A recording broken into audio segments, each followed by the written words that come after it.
"Are you too old for me?" the young giant bride said to the 60-year-old rancher. He replied, "I'm young down there. You're too old for me." That's what the young giant bride said the moment she stepped off the stagecoach and saw her 60-year-old rancher husband.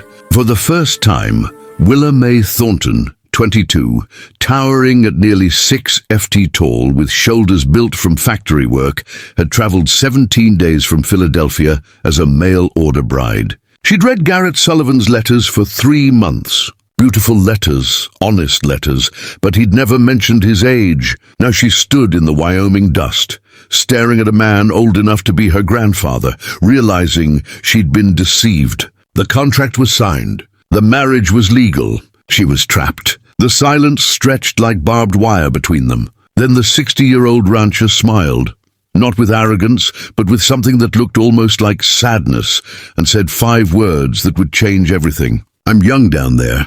The stagecoach driver's jaw dropped. Will's face flushed crimson. But what did he mean? Was this old rancher talking about his heart or something else? And why would a desperate young giant bride, who had nowhere to go and no way back home, even consider staying with a man 3 times her age? What happened next would shock everyone in that territory. But first, you need to know how a 60-year-old rancher convinced a young bride that age wasn't the only thing that mattered in a marriage. The wind kicked up dust devils around Will's worn boots. She could smell the horses, the dry grass, the sweat on Garrett Sullivan's weathered face. Everything felt too real, too permanent. Her carpetbag sat at her feet like an anchor she couldn't lift. Behind her, the stagecoach driver cleared his throat. "Ma'am, I got a schedule to keep."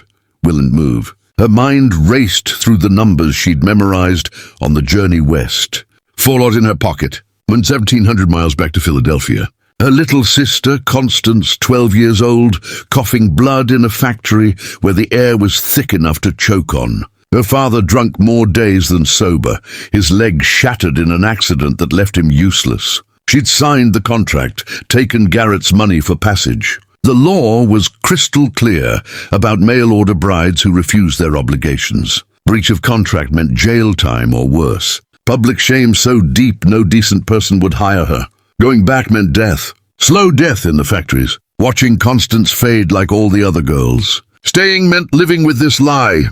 Garrett took a step forward. His boots crunched on the gravel. Up close, she could see the lines around his eyes, not just from age, but from squinting into decades of sun. His hands were scarred and calloused. His hair was more silver than brown, but his eyes were still alive. "Still sharp, Miss Thornton," he said quietly. His voice was deep, steady, like the sound of a river that's been flowing for 100 years. "I lied to you." Will's breath caught. She hadn't expected honesty. "Not in the words I wrote," Garrett continued. "Those were true. Every sunset I described, every promise I made about honest work and honest treatment, all true.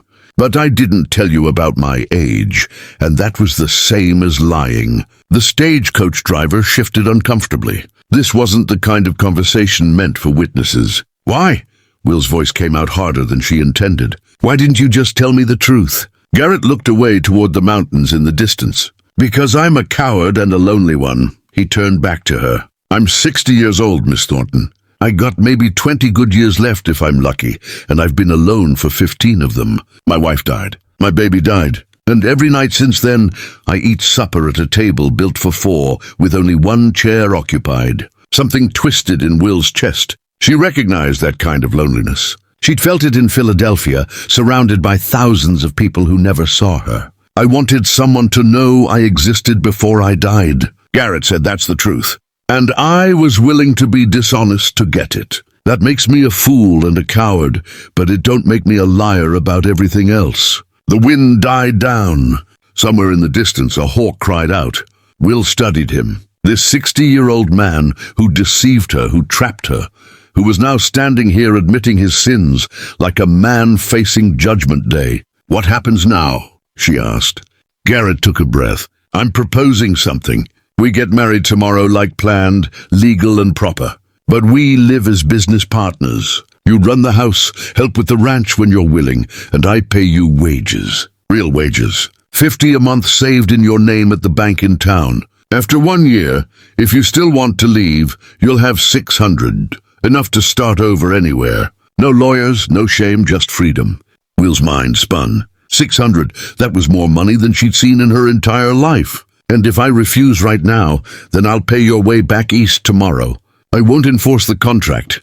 His jaw tightened. But I'm asking you to try 1 year. That's all I'm asking. The stagecoach driver coughed again. Ma'am, I really do need to. I want my own room. Will interrupted, her eyes locked on Garrett. With a lock on the door, Garrett nodded. Yes, ma'am. And I keep half the wages now, save half at the bank. In my name only, you don't touch it. Agreed.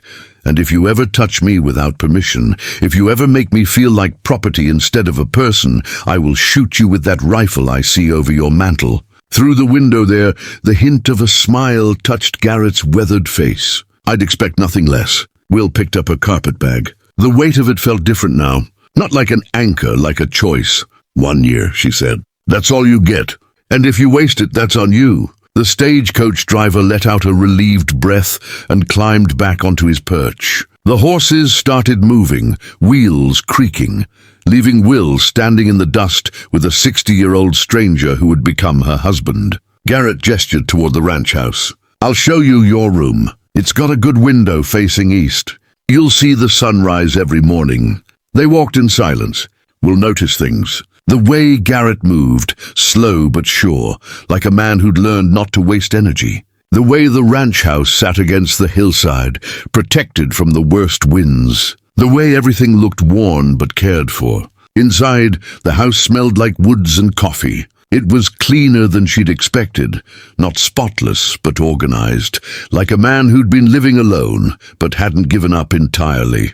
Upstairs, Garrett said, pointing to a narrow staircase. Second door on the right. I put fresh sheets on the bed yesterday. Will climbed the stairs. Each step creaked. She found the room, small but private, with a real bed and a window that did indeed face east. On the nightstand sat an oil lamp and a small vase with wild flowers. He'd put flowers in her room.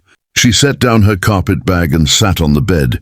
The mattress was softer than anything she'd slept on in years. Through the window, she could see the mountains turning purple in the evening light. Downstairs, she heard Garrett moving around the kitchen. The clank of pots, the sound of water being pumped. This was her life now for 1 year at least. Will closed her eyes and thought about Constance, about sending money home, about $600 and freedom, and the strange mercy of a lonely old man who'd built her a cage with an unlocked door. She didn't know if she could do this, but she knew she had to try. The next morning came too fast. Will woke to sunlight pouring through the east window, just like Garrett had promised. For a moment she forgot where she was. Then reality crashed back. Today was her wedding day. She dressed in the only good dress she owned, dark blue cotton worn at the elbows but clean. Her hands shook as she buttoned it. In Philadelphia she dreamed about her wedding day. White lace, orange blossoms, a young man with kind eyes who looked at her like she was beautiful instead of too tall, too strong, too much. This wasn't that dream. Downstairs, Garrett was already dressed in a clean shirt and vest. He'd shaved. His silver hair was combed back. He looked respectable, like a man trying his best. There's breakfast, he said, gesturing to the table. Nothing fancy, just eggs and bread. Will sat down. The eggs were cooked perfectly. The bread was fresh.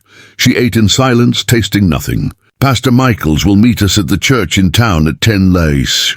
Garrett said, it's about an hour's ride. We should leave soon. Will nodded. Words felt impossible. They rode to town in Garrett's wagon.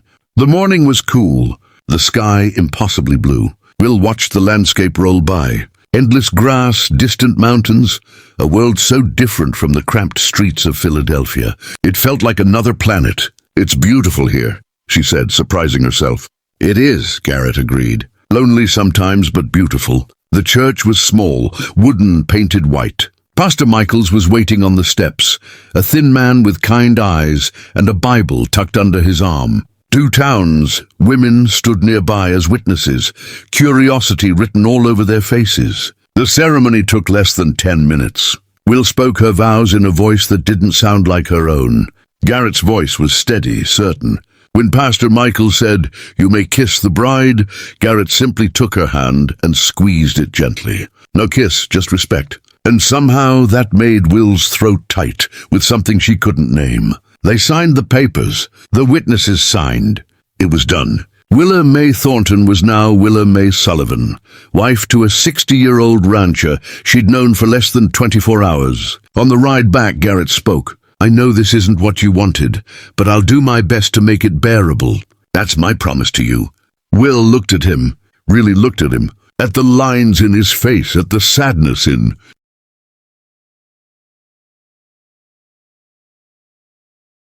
his eyes, at the loneliness he carried like a second skin. And she realized something startling. This man wasn't her enemy. He was just another desperate person trying to survive in a world that took more than it gave. I'll try too, she said quietly. That's all I can promise. Garrett's face softened. That's more than I deserve. The first week was a cold war fought in silence. Will attacked every task like she was trying to prove something. She scrubbed floors that were already clean. She reorganized the pantry, the barn, the tool shed. She cooked meals big enough to feed 6 men and served them without speaking. Her hands were always moving, always busy, building walls between herself and Garrett with every swept floor and folded blanket. Garrett gave her space. He worked the ranch from before sunrise until after sunset, coming in only for meals and sleep. He slept in the barn most nights, even though Will had her own locked room, like he was afraid his presence in the house would suffocate her. They were 2 strangers living in the same prison, each trying not to touch the bars. But on the 8th day, something shifted. Will was hanging laundry when she heard it, a sound that didn't belong. She turned and saw Garrett by the corral, struggling with a horse that had gotten tangled in barbed wire. Blood strewed the animal's leg. Garrett was trying to calm it, but the horse was panicking, thrashing, making everything worse without thinking. Will dropped the laundry and ran. Hold still, she said, her voice cutting through the chaos. The horse's eyes rolled white with fear. Will worked in factories, but before that, her grandfather had kept horses, she remembered. Easy now, easy. She placed her hand on the horse's neck, warm, trembling, alive.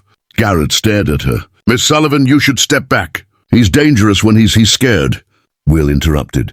Her voice was soft but firm. Scared things need calm, not force. She kept her hands steady, murmuring words her grandfather had taught her. Nonsense words, soothing sounds. The horse's breathing slowed, its muscles relaxed. Now, she said to Garrett, cut the wire quickly but gently. Garrett moved fast. His weathered hands worked the wire cutters with precision. Within seconds, the horse was free. It stumbled back, favoring its injured leg, but calm now, manageable. They stood there, breathing hard, both of them covered in dust and blood that wasn't theirs. Where'd you learn that? Garrett asked my grandfather. Before he died, Will looked at her hands. They were shaking now that the crisis was over. I haven't touched a horse in 5 years. You saved his life. Mine too, probably. He could have kicked my skull in. Will met Garrett's eyes. For the first time since the wedding, she saw something other than guilt there. She saw gratitude, respect, something real. Thank you, Garrett said quietly.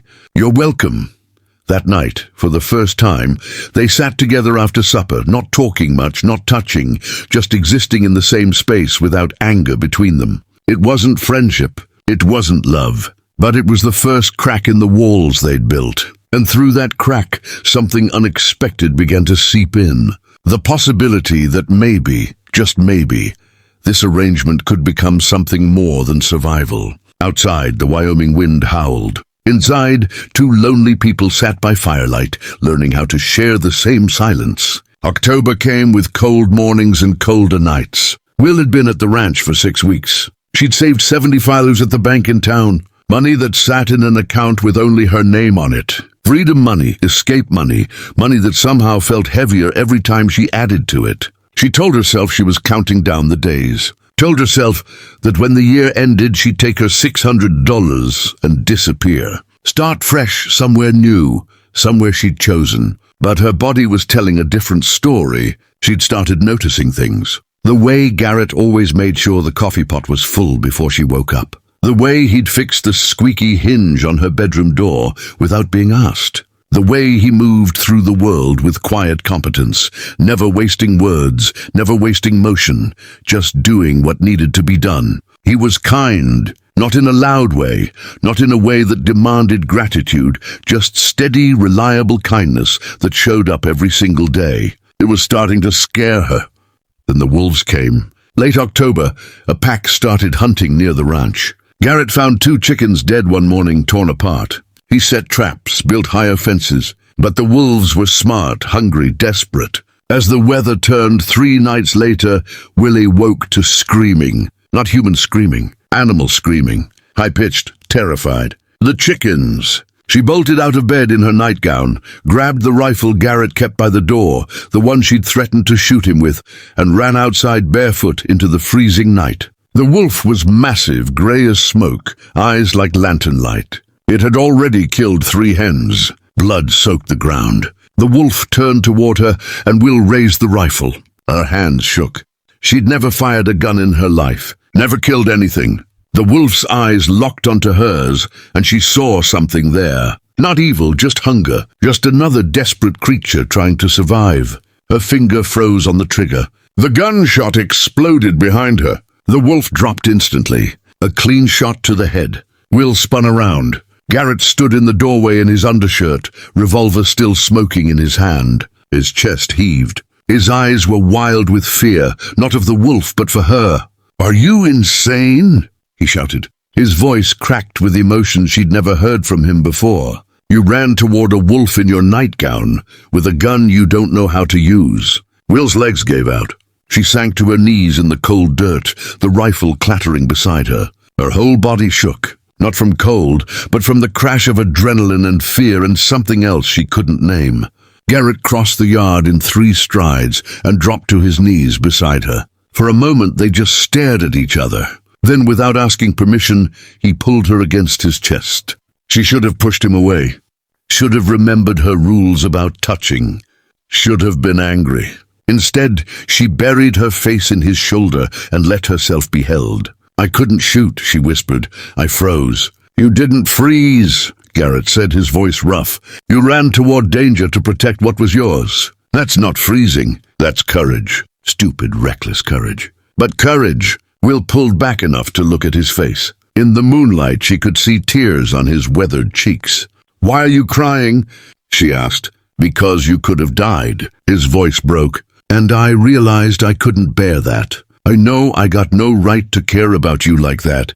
I know this is just business, but God help me, Will, I do care." And watching you stand there with that wolf, he couldn't finish. Just pulled her close again. And Will realized something that changed everything. She was warm. For the first time since Philadelphia, since the factories, since her mother died and her father started drinking, since Constance got sick and the world became cold and cruel. She was warm, not from passion, not from romance, from being held by someone who genuinely cared whether she lived or died. "Garrett," she said softly, "why did you really want a wife?" He was quiet for a long time. When he finally spoke, his voice was barely a whisper. 15 years ago, my wife Rebecca died giving birth to our daughter. The baby died too. Complications, blood. Too much blood. He took a shaking breath. I buried them both on the hill, overlooking the creek. Rebecca was 23, as our daughter never got a name. Never took a single breath. Will's heart cracked open. I've been alone since then, Garrett continued. And every year this ranch feels bigger, emptier. I wake up and wonder if anyone would even notice if I didn't. If I died tomorrow, would anyone care? Would anyone remember I existed? He pulled back to look at her. I didn't want to die invisible, Will. I didn't want to disappear like I never mattered. Tears burned Willa May's eyes. She understood that fear, had lived with it every day in Philadelphia, invisible among thousands. Just another factory girl who'd be replaced before her body was cold. You matter, she said. You matter, Garrett. His eyes searched hers. Do I? To you? She should have lied. Should have kept her walls up. Should have remembered this was temporary, that she was leaving, that love was a luxury neither of them could afford. Instead, she told him the truth. Yes, God help me. Yes. November brought the first snow, and with it a secret that would change everything. Will had been at the ranch for 3 months. She'd saved $150. Half her year was still ahead of her, but something had shifted after the wolf attack. She and Garrett weren't just business partners anymore. They were something else, something neither of them had words for. They talked now. Real conversations. Over morning coffee, Garrett told her about the ranch, how he'd built it from nothing, how every fence post represented a dream he'd carried. Over evening meals, Willa May told him about Philadelphia, about Constance, about the factories, about the life she'd escaped. They didn't touch, didn't cross that line, but the space between them felt different now, charged, waiting. Then Will noticed something strange. Every afternoon, right after lunch, Garrett disappeared. Not to work the cattle, not to mend fences. He'd saddle his horse and ride north toward the far pasture, carrying tools and lumber. He'd be gone for exactly 2 hours every single day. At first, she thought nothing of it. Ranch work was endless. But after a week, curiosity ate at her. What was so important in that north pasture that required 2 hours every single day? On a grey November afternoon, she followed.